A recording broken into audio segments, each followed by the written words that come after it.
भाजपा ने अपनी सत्ता के दम पर, पैसे और ताकत के दम पर, सीबीआई ईडी के दम पर, जिनके घर कमजोर नहीं हैं, पी चिदंबरम साहब जेल गए, सोनिया गांधी जी और पूर्व प्रधानमंत्री मनमोहन सिंह जी जेल में मिलने गए, किसे?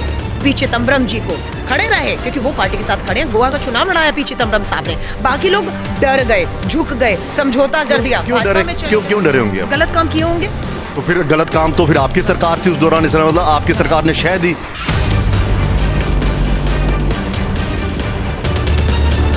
तो लड़ाई तो आपकी G23 की यही लड़ाई है ना कि कांग्रेस हाशिए पर जाती जा रही है। जितने भी चुनाव हुए कांग्रेस कहीं ना कहीं हार जो देखने पड़ रही है। वो कह रहे हैं बदलाव लाओ।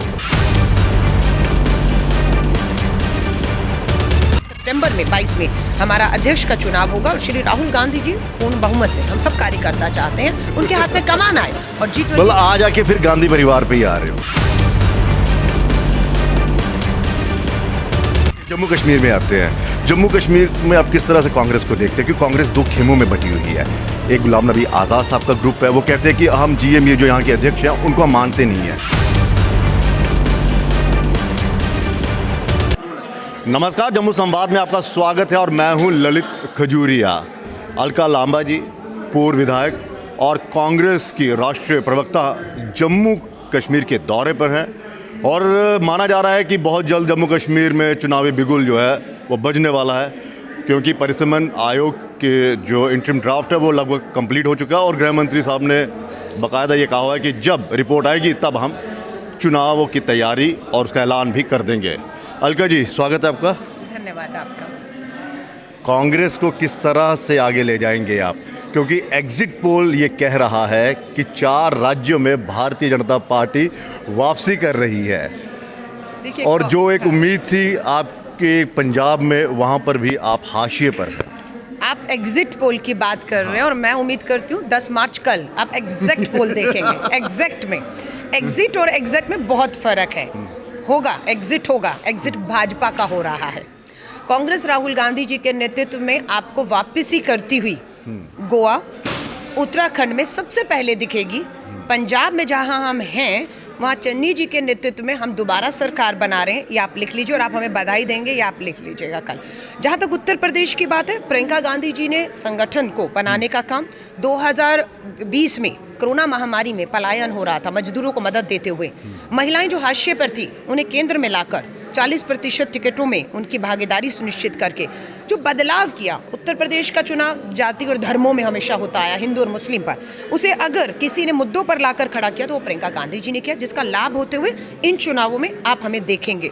तो मुझे पूरा यकीन है 5 में से 4 राज्य जहाँ भाजपा डबल इंजन की थी, दावा कर रही थी दोबारा वापसी करेंगे, लोगों के हाथ निराशा लगी।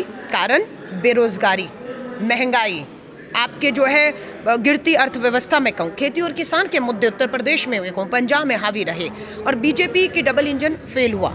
लोग अब बदलाव चाहते हैं और स्वाभाविक है इन 4 राज्यों में बदलाव हो रहा है और जिसका मैं कह सकती हूँ 24 में अगर आप कहें उल्टी गिनती भाजपा की शुरू हो गई है।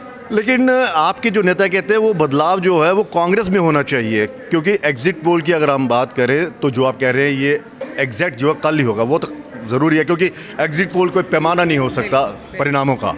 लेकिन फिर भी अगर एग्जिट पोल की हम बात करते हैं, आपको लगता है कि जो G23 ग्रुप है जिसने बाकायदा एक अपना अलग से ग्रुप बनाकर जो कांग्रेस की आला कमान को चुनौती दी है, अगर कल ये रिजल्ट एग्जिट पोल वाले जो एग्जिट पोल है वो परिणामों में निकलता है तो फिर कांग्रेस में दोबारा से दो फाड़ या कांग्रेस बिखरती हुई नजर आएगी क्या? देखिए, आपको याद होगा जब श्रीमती सोनिया गांधी जी चुनाव लड़ी थी अध्यक्ष का, तो जितेंद्र प्रसाद जी अब नहीं रहे दुनिया में, वो चुनाव लड़े थे उनके सामने, हार गए थे अध्यक्ष का चुनाव। सोनिया गांधी जी ने उन्हें पार्टी के अंदर उपाध्यक्ष बनाया।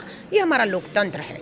आज G23 ग्रुप किसने नाम दिया, कब दिया, मालूम नहीं, लेकिन आज भी वो पार्टी के सीनियर सम्मानित नेता हैं। सोनिया गांधी जी ने उन्हें घर पे बुलाया, उनसे पूरी व्यापक चर्चा हुई।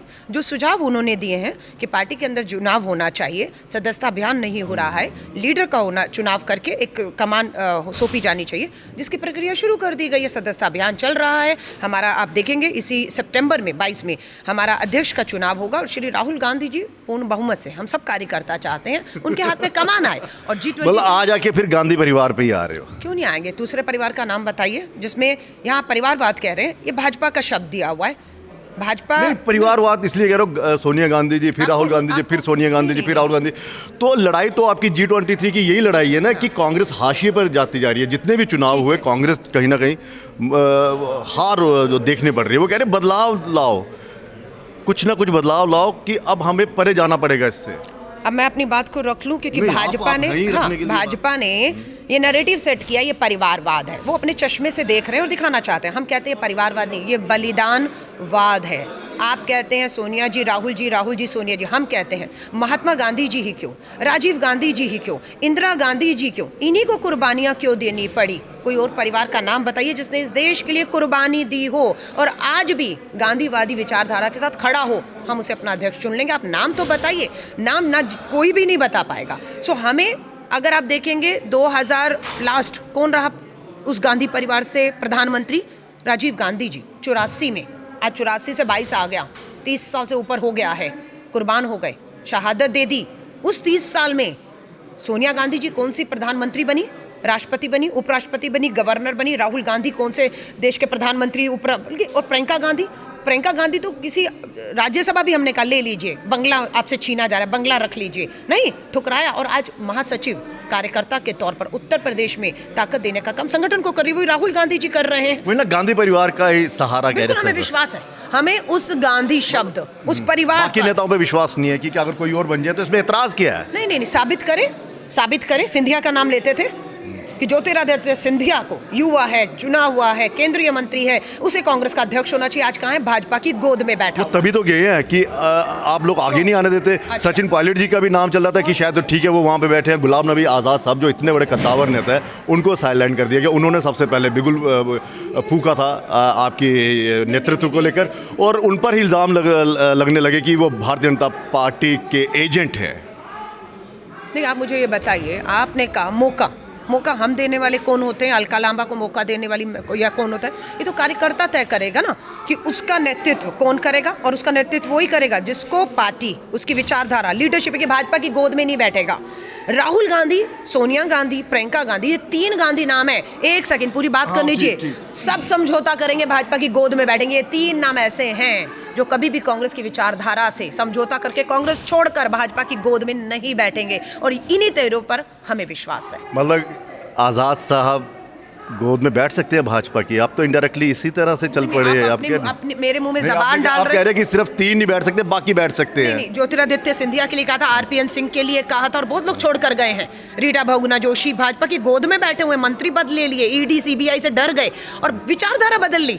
मैं भी पार्टी छोड़कर गई थी, दिल्ली के अंदर अन्ना आंदोलन हुआ, मेरी पूरी दिल्ली गई, मैं भी गई, लेकिन देखा ये तो भाजपा की केजरीवाल संघ की बी टीम है, वापस अपने घर लौटी हूँ, भाजपा में नहीं गई, विचारधारा से समझौता नहीं किया, अपनी पार्टी अपनी विचारधारा में वापसी आकर उसी ताकत से लड़ रही हूँ। लेकिन जितने भी नेता कहाँ गए?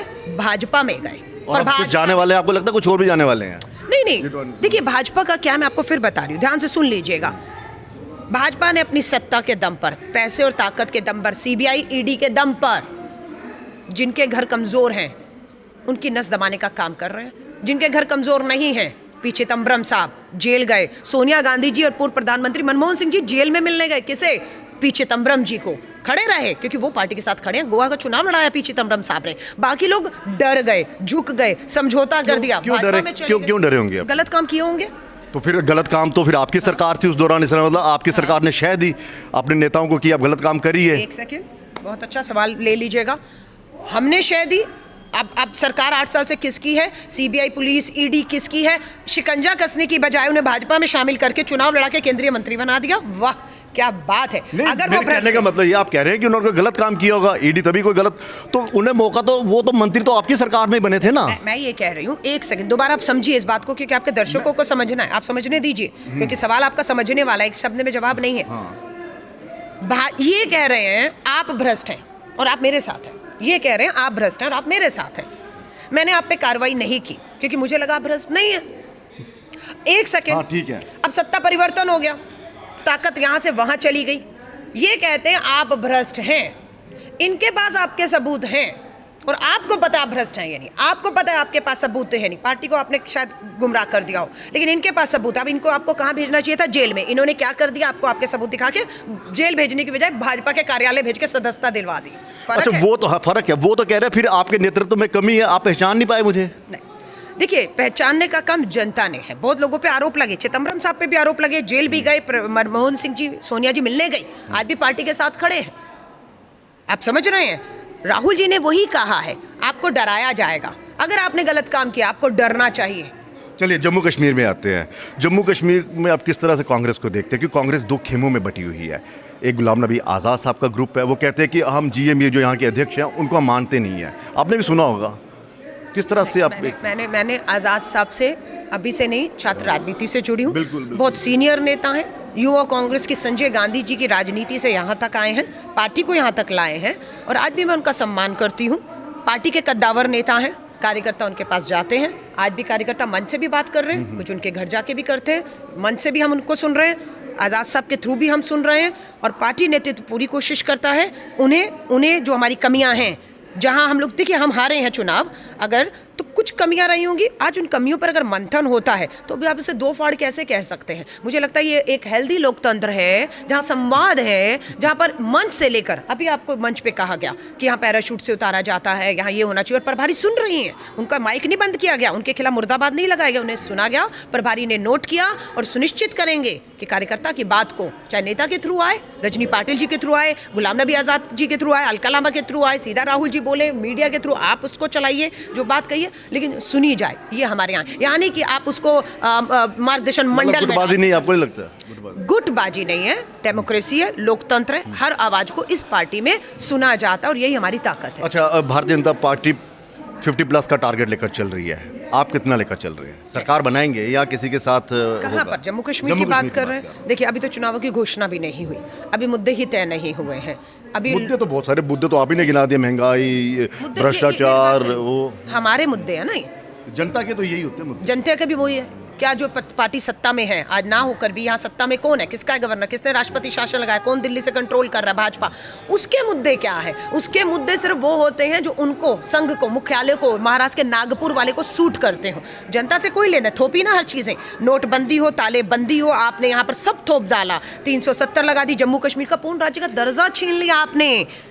अब जनता का समय आएगा जवाब देने का। जनता क्यों नहीं लड़ेंगे? जनता की लड़ाई लड़नी, हम भाजपा से नहीं लड़ रहे, हम जनता के मुद्दों को लेकर लड़ेंगे। कल का फैसला किस तरह का आने वाला है? कल का फैसला बिल्कुल, जो भी फैसला होगा सर माथे पर होगा। 4 राज्यों में भाजपा की सरकार है, डबल इंजन की सरकार है, उल्टी गिनती शुरू हो गई है। पंजाब में हम वापसी कर रहे हैं, लिख लीजिए। बहुत बहुत शुक्रिया। तो पंजाब में वापसी कर रहे हैं, उल्टी गिनती शुरू हो गई है, लेकिन ये है कि कांग्रेस जो यहाँ पर टूटी हुई है, जो बिखरी हुई है, उसको किस तरह से एक माला में पिरोएंगे, ये भी इनके लिए बहुत बड़ी चुनौती है। लेकिन हाँ, इतना ज़रूर है कि अगर जो मुद्दों की अगर बात की जाए तो वो मुद्दे बहुत सारे हैं, लेकिन कांग्रेस पर हमेशा यही सवाल उठता रहा है कि उनके नेता जो हैं वो आपस में ही लड़ते रहते हैं, और यही चीज़ यहाँ पर भी देखने को मिल रही है। लेकिन कॉन्फिडेंस अलका लांबा जी का बहुत ज़्यादा मजबूत है। कह रहे हैं कि यहाँ पर वापसी होगी तो कांग्रेस की ही होगी, और 4 राज्यों में डबल इंजन की सरकार जो है वो जा रही है। फिलहाल इजाज़त दीजिए, नमस्कार।